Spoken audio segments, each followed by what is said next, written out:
In this video, we are doing a deep dive into steak, and specifically, we're going to look at 4 key areas. First, what do all these different terms such as grain-fed versus grass-fed, Angus versus Wagyu, or choice versus prime really mean?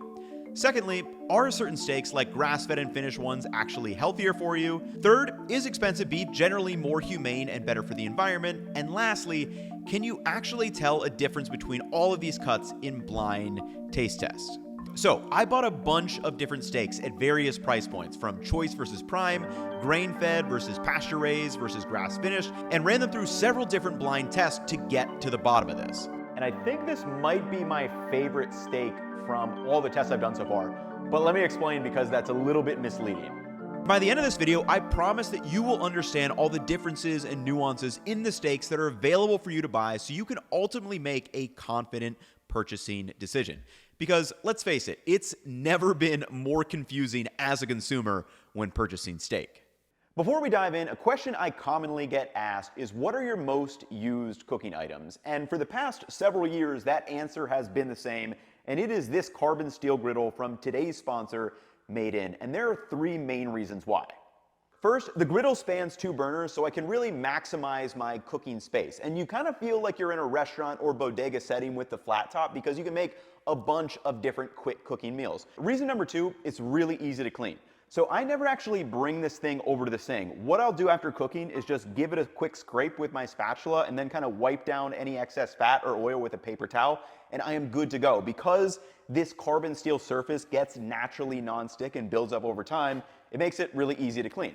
And lastly, it just makes my life easier. As you'll see later in this video, we use it for testing a bunch of different steaks, but like I said, I'll use this all the time for a variety of those quick cooking meals. So if you want to check out the carbon steel griddle or any of Made In's professional quality cookware for home cooks, head to the link in my description to save on your order. But now, let's get back to the beef. And where do we begin? Well, of course, let's look at how it goes from farm to the grocery store where we had the option to buy it.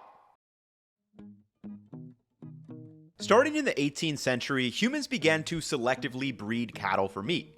Cattle are domesticated descendants of the wild ox, and because they take a few years to mature and are slow-grazing animals, they have a dark and relatively flavorful meat compared to pork or poultry.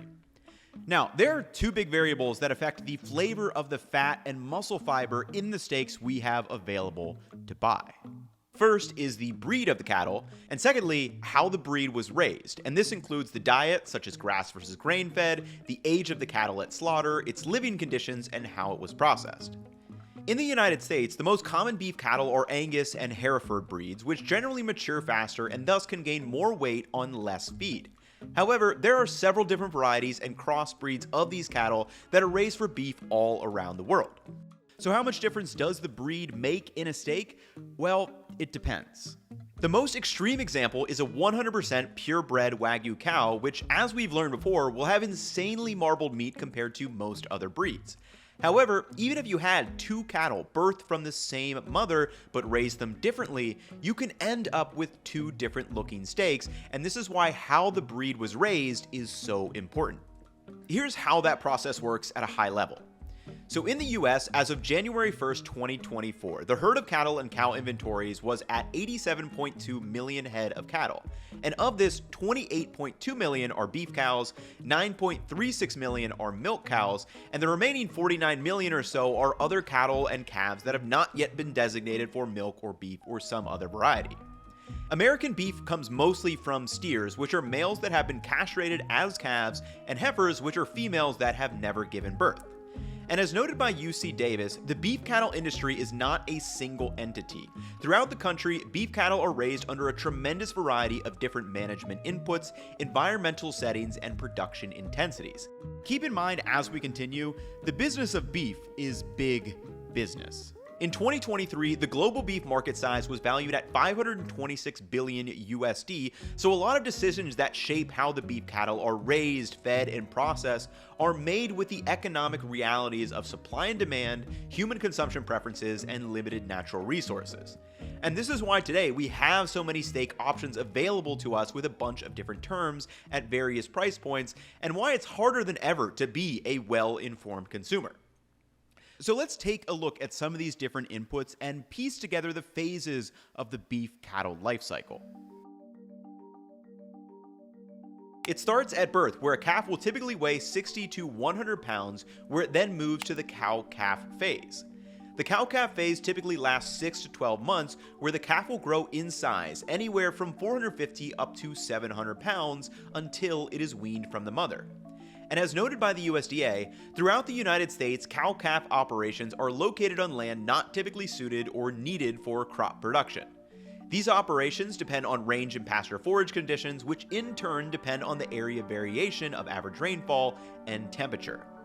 Beef cows graze on forage from grasslands to maintain themselves, and at this stage raise a calf with very little, if any, grain input. And at weaning, some of the females will be kept in the original herd as breeding cows, and the other heifers and steers will continue on the beef life cycle with the stalker or backgrounder phase. This phase typically takes that cattle from 6 to 12 months up to 12 to 16 months, and is kind of an intermediate phase where the steers and heifers are not yet big enough to enter the feedlot with the larger feed cattle. During this time, the cattle are grazed on inexpensive feed sources such as grass or hay and other forages, where they will increase their lean muscle and body size. And as noted by the UC Davis paper, stalker operations can be in geographically diverse areas of the US, such as the wheat fields of Oklahoma, grass in Kansas, lush pastures in southern Florida, and corn stalks in Iowa. And once the cattle are big enough in size, they move on to the finishing or fattening phase. During this phase, the cattle are fattened and raised to their market weight of 1,200 to 1,400 pounds. And the purpose here is to increase the body weight and fat in the muscle tissues, which is what we enjoy in our finished steaks. Now in this phase is where a lot of the major differences in steaks happen, and I think the one we all want to know about is grain finish versus grass finished beef. Grain-finished cattle generally take 3 to 6 months to reach the market weight on the feedlot or the farm they are fattening on, while grass-fed cattle typically take 6 to 10 months to reach their market weight. And this longer time is one of the reasons all of the grass-fed beef I bought for this video was typically the highest price. Up to this point, the cattle have mostly been eating grass-based plant material to meet their nutrient requirements. And beef cattle are ruminants, which have a multi-compartment forestomach that allows indigestible fibers, plant material like grass and hay to be digested by the bacteria and protozoa in the stomach. However, as the cattle get larger in size, they require more calories, and this would mean more grass and more land to forage on. Now, this can become difficult because the grass quality and quantity vary throughout the year. For example, in the winter compared to the spring, or a location base such as California versus Texas versus Florida. So grains quickly have become a cost-efficient way to finish beef cattle, and proponents of grain finishing cattle would say it leads to a more consistent fat and muscle profile in the steaks, and it helps being able to keep up with consumer demands. Now, it's very important to know that when it comes to the diet, this is not an all or nothing. There can be kind of a hybrid here. The lowest cost steak at the grocery store likely did come from cattle that was finished on a centralized animal feed operation with thousands of animals. But you can also buy certified humane pasture-raised beef, which have a very high set of living standards that I'll link below. This steak is not 100% grass-fed though, meaning it was finished with some type of high-quality grain. Now, outside of the diet, there are several more differences that can happen here in this phase. This includes the feedlot size. Some farms may only have 20 animals, some may have 100, some may have 1,000, or potentially up to 100,000. And feedlots with over 1,000 animals are referred to as centralized animal feed operations, or CAFOs, where the goal is to produce more beef with less land. But this also leads to downsides in the living condition. Cattle get sick more often on CAFOs, and because of this, antibiotics are typically used. After the cattle are fattened to the market weight, the final step is slaughter. And this is a reality that all of us meat eaters should acknowledge. The beef cattle are broken down in packing facilities, and this is where in the US, the carcasses can optionally be graded by the USDA. The grading of beef is voluntary, and a plant must actually pay for the service. And I point this out because a small local farm could have amazing fatty marbled beef, but just choose not to get it graded by the USDA. So like I mentioned earlier, there are tons of different inputs into this beef cattle life cycle. In some cases, like Polyface Farm, they own the entire process from start to finish. However, in other cases, each of these phases could be a separate business. For example, the cow-calf phase could happen at one farm, the cattle is then sent to a separate stocking operation in another area, which then gets sent to a feedlot to fatten, and then is finally sent to a packing plant to be processed. And this is what leads to all these different tasting steaks at various price points all around us at the grocery store. So, which one should you buy? Well, now that we have the lay of the land, we need to answer those questions I posed at the beginning of the video, and you'll ultimately need to figure out what's most important to you. And I want to start with the flavor of steaks and get into some testing, because many people claim that grass-fed beef will taste better than grain-finished beef or vice versa. Now, is that actually true? Well, it's kind of the wrong question to ask. Let's break it down. When choosing a steak, there are three main variables that will influence the flavor we perceive in a cut from different beef cattle. And variable number one is total fat content. Now, the total fat content includes the intermuscular fat, which is the large white chunks between muscle groups, and the intramuscular fat, which is the small white fat between the muscle fibers, which is what we refer to as marbling. For example, here are 4 ribeye steaks with different mixes of intra and intermuscular fat, and this is a key area that you should pay attention to when choosing a steak at the butcher counter, because the cuts will be slightly different depending on how far up or down the animal they were cut. The middle 2 steaks, for example, have a bigger piece of intermuscular fat kind of running through the middle that may make the slices of this particular ribeye steak more or less appealing depending on if you like those pieces of steak in there. And the total amount of fat is one of the key differences in most beef grading systems around the world. In the US, it's select, choice, and prime beef. In Japan, they use the beef marbling standard, which goes up to 12 points to help classify A1 to A5 Wagyu. In Australia, on the other hand, they use the MSA, or Meat Standards Australia, which goes up to 9 points. Now, my question is, how big of a difference does the total amount of fat make? So I've got our batch of gray meat waiting to be seared, and I've got a couple of tests that I think are going to be interesting. I've never tasted steaks side by side like this before, so let's section these up and do a number of different things. And the one that I want to start with is kind of to go on opposite ends of the spectrum. So let's start with the USDA choice, which was the lowest cost of these steaks, and compare that to the prime pasture-raised one, which I believe was the most expensive. So one observation I did have while cooking these was that the prime beef definitely seared much nicer. Again, it's similar to like ground beef. Like you think 80-20 ground beef generally sears much better in a burger compared to like a 90-10 or 93-7, which is a little bit leaner. But let's slice these up blindfold and see how much of a difference there actually is in terms of flavor. Let's blindfold up and give these a taste.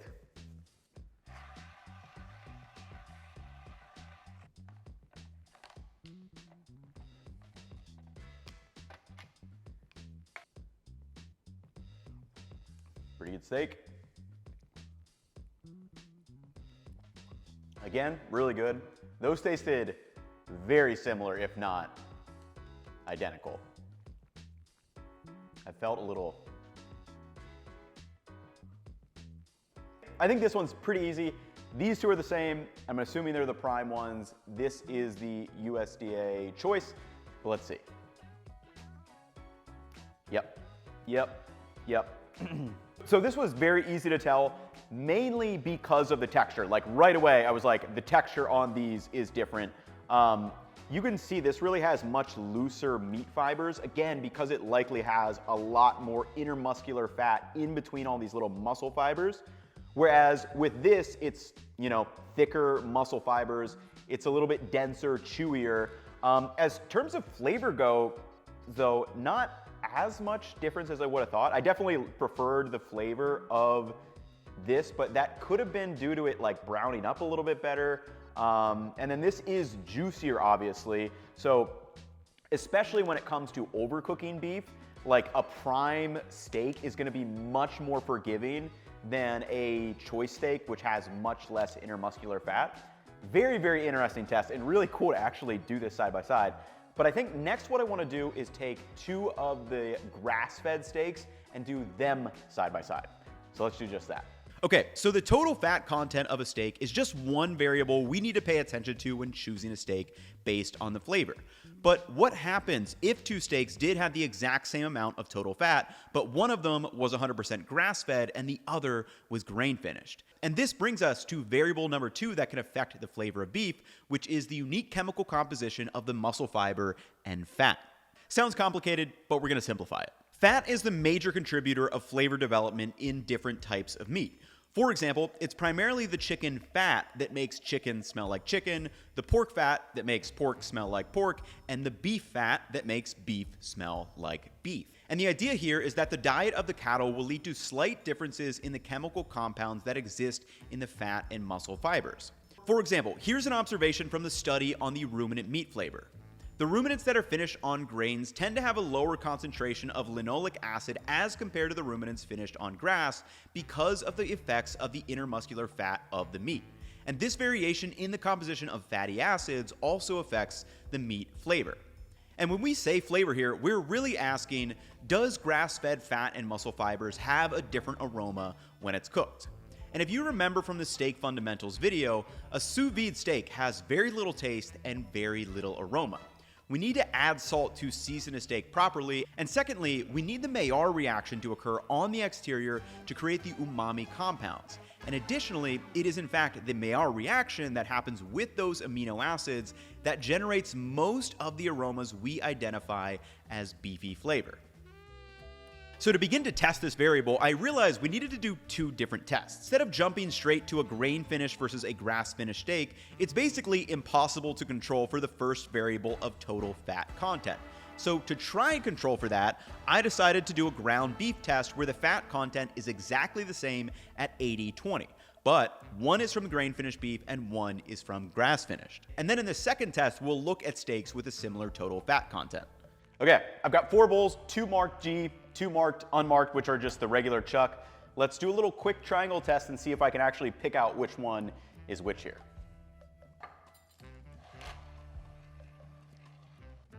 One, two, three.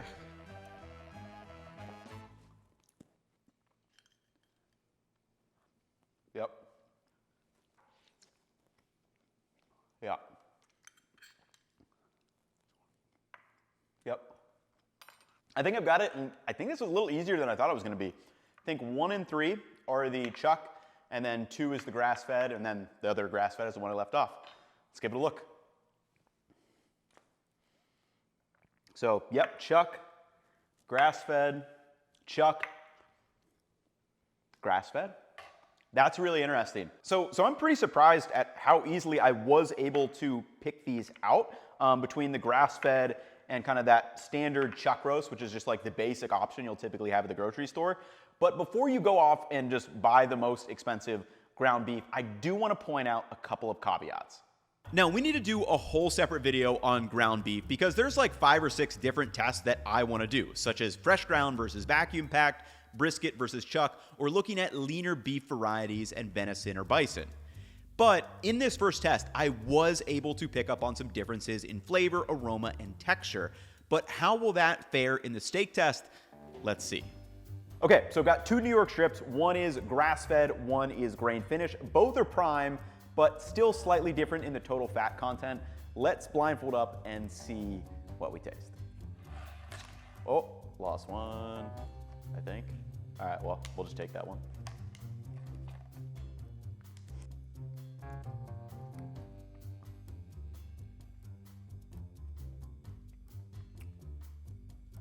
Texturally, these two were different for sure. This one was much closer than the prior ribeye test. I think these 1 and 3 are the same and 2 is different. As far as flavor goes, fairly similar, maybe some slight differences, but let's see.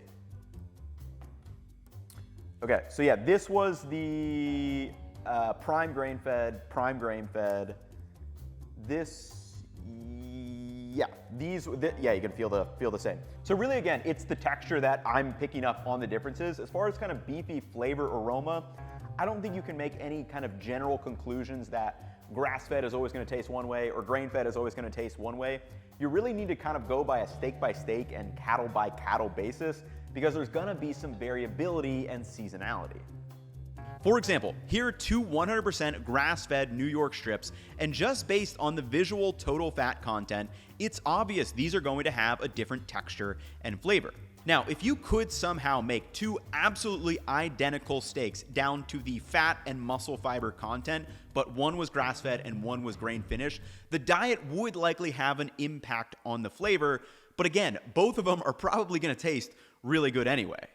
Remember, in these tests, I'm not even using butter or garlic and rosemary or any of the other ways you can add aroma to steak. So as soon as you do that, it will likely be harder to tell.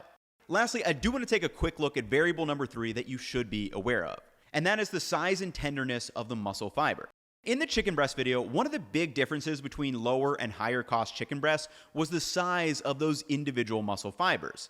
And every different cut from the same cow is going to have a different size and shape of muscle fiber. Obviously, we all know that a filet mignon has tiny muscle fibers compared to a skirt steak, which has these nice big bands. And in one more test, I did a prime ribeye versus a grass-fed ribeye, and I really liked the grass-fed ribeye more just because it was sliced different. And I think this might be my favorite steak from all the tests I've done so far, but let me explain because that's a little bit misleading. Texture-wise though, I really like this ribeye. So this might be a hot take of mine, I don't know. But I like thinner cut steaks like this because you get more brown surface area to the interior of the meat compared to, we're getting extra browning in there, right? So this would be like eating two pieces like this where we have brown, brown, brown, brown. So we're getting like 4 times the amount of browning for the same amount. And I think this is what makes steak good. So like, I actually am not really a big fan of big steaks. That's something I'm realizing in this taste. And that makes a lot of sense because I've never been a big fan of prime beef. I've never been a big fan of tomahawk steaks because I feel like you're just kind of eating a lot of the inside of the beef where most of the flavor is on the exterior browning. So that's a very interesting conclusion from this test. And I think, yeah, this is my favorite so far. But again, I think it's because it's how it cut and how it's cooked. I don't think that it's because it happens to be grass-fed or not. So in conclusion, this is why a question like, is grain-fed beef better tasting than grass-fed beef, is just not the right question to ask. Sometimes it may be true, but other times it may not be true, and this is why you need to pay attention to those 3 variables on a steak-by-steak basis. I would argue the total fat content is going to make the biggest difference here, so if you were at the butcher counter, this is the variable that I would pay the most attention to. And in general, the same cut of steak with a higher total fat content will likely lead to more even Maillard reaction on the surface. It'll be more forgiving when you're actually cooking it and have a slightly stronger beef aroma. And as always, I would highly recommend you trying out one of these tests to do at home. It's honestly just a lot of fun, and I always learn something every time I do one. Now, the texture, aroma, taste, physical, and sight of a steak is just one piece of the puzzle. And when it comes to figuring out what steak you should buy at the store, a lot of that comes down to the human element. And this is a reminder that we experience food not just with our physical senses, but things like feelings, cultural associations, economics, and the nutrition. Another common reason why many people say that you should go for more expensive beef, such as grass-fed and pasture-raised varieties, is that these steaks are actually healthier for you. But what does that actually mean? Let's break it down. Before we begin, you need to answer this question for yourself. How often do you eat beef? This is a question that is often completely disregarded in video clips or articles that claim certain beef varieties are healthier for you, when the simple fact is you can be a healthy, functioning human who eats absolutely no beef, eats a little beef, eats some beef, or eats a lot of beef. And if you want to understand the fundamentals of healthy eating, I have a section of this video where I've broken it down and will link that below. Understanding these fundamentals has completely changed my life, so it's something I'm passionate about sharing. Now, once you understand the fundamentals and have answered how often do you eat steak and other beef products, we need to know this. There are macro and micronutrient differences between all of these different steaks. The most obvious example of macronutrient differences are between the Select, Choice, and Prime steaks. On a 100-gram portion, the Select will have the lowest amount of fat, the highest amount of protein, and the lowest amount of calories. The Choice steak will be somewhere in the middle, and the Prime steak will have the highest amount of fat and highest calories, or all the way on the extreme end, A5 Wagyu has a ton of calories and fat in it. So what about the micronutrient level? There are typically a few health claims that come up when discussing grass-fed and pasture-raised beef. So first, let me give you the claims, and then I'll give you some context for each. Claim number 1, more expensive beef has higher omega-3 and omega-6 fatty acid than lower cost grain varieties. Claim 2, they have higher levels of certain vitamins such as vitamin A and vitamin E. And claim 3, they never use pesticides or antibiotics, which could show up in the meat. Now that we have the claims, here's the context. So as evidenced by this study on the fatty acid composition of grain and grass-fed beef, the fatty acid composition of steaks are different from grain and grass-fed, and in general, grass-fed beef does tend to have higher omega-3 amounts than grain-fed beef. However, omega-3 deficiency is very rare in the United States, and beef, regardless of if it is grain or grass-fed, is a food that is generally low in omega-3 fatty acids. Food high in omega-3 and 6 fatty acids include fish and other seafoods, along with nuts and seeds. And the context here is similar when it comes to the vitamins. Grass-fed beef does tend to have higher vitamin A and E than grain-fed, but again, vitamin A and E deficiencies are rare in the West. Foods high in vitamin A include leafy greens, vegetables, tomatoes, bell pepper, cantaloupe, specifically beef liver, not steak, fish oil, milk, and eggs. Foods high in vitamin E include avocados, mangoes, asparagus, bell peppers, peanuts and peanut butter, beet greens, almonds, sunflower seeds, and oil. Lastly, as we learned, typically large stocker or feedlot operations may use antibiotics to treat and prevent the spread of disease in cattle. And I'll leave a link to this article from the USDA, but in summary, there are 2 main concerns.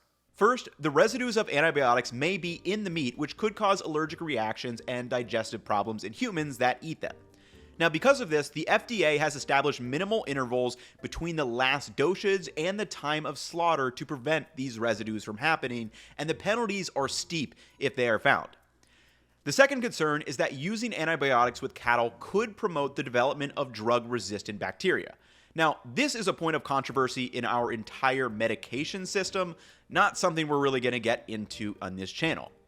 But as you can see, this is why you need to first ask yourself, how much beef and steak do you realistically eat? Obviously, seek out a medical professional if you are worried about a specific deficiency. But even if you're having, say, 1 steak a week, which I would say is very high for most people, the other 20 or so meals you eat in that week are going to largely outweigh that decision of having a single steak. And if you are ever looking for high-protein meals that are easy to make with a variety of ingredients, we have a ton of these recipes with the macros on my website, Cookwell, where we've also started this second channel and really just want to show the entire transparent process from start to finish. This is an area that I am really passionate about sharing. So when it comes to talking about, like, are certain steaks more healthier than others, it depends totally on you. So we've answered, how does beef go from farm to table? Secondly, does more expensive beef taste different? Third, are certain cuts of steak actually healthier for you? So lastly, let's get into this. Is more expensive beef humane and environmentally friendly? There have been several great videos documenting the breakdown of the greenhouse gases by economic sector, where, according to the EPA, the agriculture, forestry, and other land use sector makes up about 22% of global emissions. And when you dig down further to focus specifically on beef cattle, they have the highest impact on the environment of any food we eat for several reasons. First, as we've learned, beef require a lot of feed to reach market weight. Secondly, they require a lot of land, leading to deforestation. And lastly, their natural enteric fermentation process actually produces methane through belching. And from the EPA, methane makes up about 11% of the net greenhouse emissions, which, while lower than carbon dioxide, according to this article from UC Davis, methane has been shown to have a more potent effect on the climate initially, and then most of that effect is gone after 20 years. And I think the question that we all grapple with is, how much of a difference am I really making at an individual level?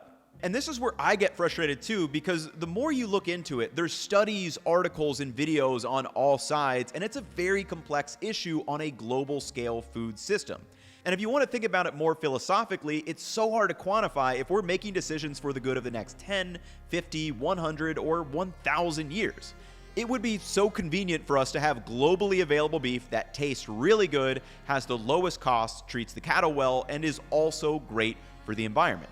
But there are always constraints in the real world. There's more information being gathered and new solutions being developed. And generally the proposed solutions include: 1, we should just stop eating beef altogether. 2, we should create and eat more beef substitutes, which is why a lot of plant-based meats are being done. Or 3rd, we should eat beef only from cattle that was regenerative. And this includes farming cattle like Polyface Farm is doing, or new ideas such as using seaweed in the diet with the cows to reduce that methane load. Now, I'm in no way an expert on any of this stuff, and I don't think we're going to solve all the world's problems in a single YouTube video like this, but I do want to at least continue the discussion. I don't make these videos with the intent of telling you specifically what to buy or how you should feel about certain things. I try to approach them with the nuance that I would want to have if I was having these conversations with a friend, family member, colleague, or one of you out in the wild. So because of that, I'm going to leave a bunch of additional reading links down below, and I would also suggest to you to have some discussion down in the comments. And again, I'd ask yourself, how much beef do you and your family consume over the year? If it's quite a lot and you have the access, maybe it is worth looking into purchasing a half or quarter cow that was grass-fed and raised directly from your local farmer, rather than waiting for it to be raised on multiple farms throughout that beef cattle life cycle before ultimately being shipped and packed around the world. I think it is important to understand the basics of where our food comes from, the differences from a flavor and food science perspective, but also the human element where we will make a lot of choices with things that have nothing to do with how the food tastes, smells, or looks, but instead has everything to do with our feelings, economic realities, cultural differences, and outside perspective. And lastly, I do want to wrap this video up with a couple of the key takeaways. So in conclusion, if you're buying purely from a flavor perspective, I'd look at the total inner and intramuscular fat of the steak, and this is likely going to make the biggest difference in the texture and aroma. There is great tasting grass-fed beef and great tasting grain-finished beef, and vice versa. And I would highly recommend getting the same cut with slight differences and trying it for yourself. Secondly, is more expensive beef healthier for you? While there are going to be macro and micronutrient differences between various steaks, the totality of the rest of your diet is likely going to make a much bigger difference. Third, is more expensive beef humane and environmentally friendly? And as we learned, it's complicated. From a humane perspective, if you want beef with the highest standards of living, look for the certified humane stamp, or again, talk to your local farmer. These certifications cost money, so they may not be getting those certifications, but could be treating the animals very well depending on your preferences. From an environmental perspective, it's tough to say. For example, a centralized animal feed operation produces more beef on less land to keep up with demands, but it's going to have worse living conditions for the cattle. So some may argue the solution is to eat more regenerative beef. The other solution could just be eating less beef overall. Now, I'm not the food police here. I make these videos to inform myself and learn alongside of all of you. And we all have these unique human constraints when it comes to buying, purchasing, and cooking food. For example, I may be happy to spend that $30 on a grass-fed ribeye that I really enjoyed today, but if my college-age self was watching this, I guarantee you I'm spending that money on something else. Whether you buy groceries for yourself, you and your spouse, or a family of 6, I think understanding the food that we buy at a macro and micro scale is an important part of deciding how we feed ourselves every day. Lastly, I have a couple of carve-outs. First, that griddle really does just live on my stove at all times. We've been using it a ton on the second channel, which I would love for you to check out. So on that channel, those videos are filmed in kind of a live, laid-back format, and generally these are going to be quicker, easy recipes that you can make on a weeknight, or we've been doing some companion videos. So for example, I did an onion versus a shallot Oklahoma fried onion burger as kind of a follow-up to that onion deep dive. Third, if you want to check out our weekly newsletter, it comes out every Sunday morning. Keith on my team writes it, and it's one of my favorite things to review at the end of the week before we send it off to you guys. So I'll leave the link down for that below. And lastly, let me know what deep dives you want to see for the rest of the summer and into the fall and winter. I think we're going to get that butter deep dive done sometime in the fall. I know a lot of you guys have been commenting on it. Another one I'm thinking might be fun to do this summer is a little tomato deep dive. So let me know down in the comments. But that will finally wrap it up for me in this one. I will catch you all in the next one. Peace, y'all.